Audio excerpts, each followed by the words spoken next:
अस्सलाम वालेकुम। बिस्मिल्लाहिर्रहमानिर्रहीम। जैसा कि ये चीज़ तो आपके इल्म में है कि गुज़िश्ता कई दहाइयों से हमारे बलूचिस्तान में जो एक मारो और फेंको की जो पॉलिसी है गवर्नमेंट की तरफ से, इदारों की तरफ से, उसका तो सबको इल्म है। लेकिन रिसेंटली जो वाक़या आजकल हुआ था उसके हवाले से थोड़ा बताता चलूँ कि जहाँ से ये तहरीक उठी थी, ये 29 अक्टूबर को 2023 की रात के तकरीबन कोई 1 बजे बालाच को उनके घर से उठाया जाता है। फिर नवंबर की 21 को उन्हें आके अदालत में पेश किया जाता है। 20 को उनका FIR होता है और 21 को अदालत आते हैं। उसके बाद 21 के अदालत के में पेशी के बाद उन्हें 10 रोज़ा रिमांड पे CTD वाले अपने साथ ले जाते हैं। 22 को उन्हें मार के फेंक दिया जाता है, 22 नवंबर को। अब वो CTD की कस्टडी में था, उसके बाद भी वो कहते हैं कि जी हमने ऐसे मुकाबले पे मारा है। मेरे ख्याल में ये तो खैर अदालतों के साथ भी एक मजाक था, लेकिन वो एक अलग बहस है। उसके बाद ये मैयत 23 नवंबर को हम लोग लेके तुर्बत शहर मेन शहीद पैदा चौक पे बैठे रहे। कोई 2 हफ्तों तक हम लोग वहाँ बैठे रहे तुर्बत शहीद पैदा चौक पे, मैयत के साथ हम बैठे रहे। इसी दौरान फिर हमने वहाँ पे मैयत की तदफीन की, वक्त को देखते हुए, मैयत की हालत को देखते हुए।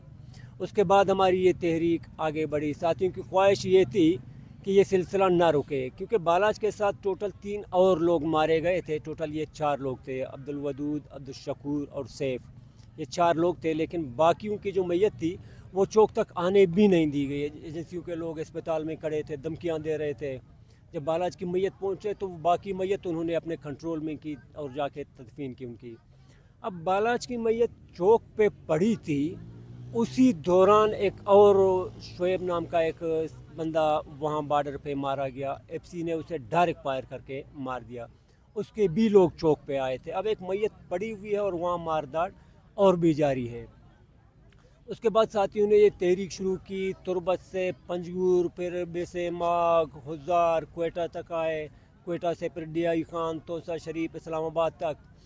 मैं ये चीज़ थोड़ा सा बताता चलूँ कि ख़ासकर ये जो तहरीक उठी थी इस वक्त, इसने बलोच को मुनज़्ज़म बड़े हद तक किया। ख़ासकर ये DI खान और तोसा शरीफ, DG खान वगैरह में, यहाँ तकरीबन बलोच के नाम पे ये जो लोग उठे थे, मैंने 40 साल तकरीबन कोई इतना बड़ा क्राउड इन इलाकों में ख़ासकर बिल्कुल नहीं देखा है, जो इस वक्त बलोच के नाम पे इन इलाकों में लोग उठे थे।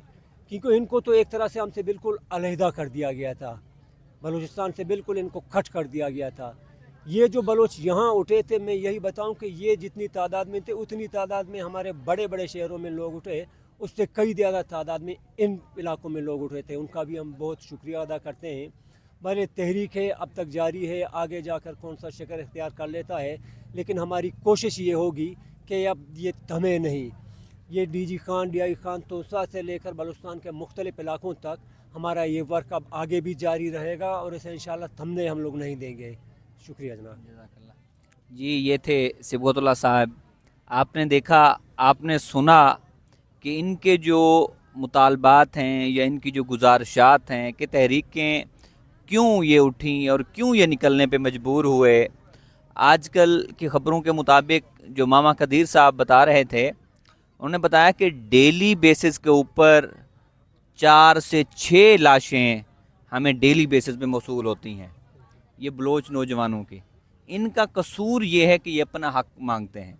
इनका कसूर ये है कि ये पूछते हैं कि हमारा जुर्म क्या है, हमें क्यों उठाया जा रहा है, हमें क्यों लापता किया जा रहा है, हमारे ऊपर मुकदमात क्यों नहीं किए जा रहे, हमें अदालतों में पेश क्यों नहीं किया जा रहा। सिर्फ ये फ़र्क है, और ये फ़र्क और ये आग की चिंगारी है, और जिस चिंगारी की लपेट में हो सकता है कि ये पूरा पाकिस्तान आ जाए। क्योंकि हम देख रहे हैं, हम सुन रहे हैं, हम लोगों के तासुरात जान रहे हैं।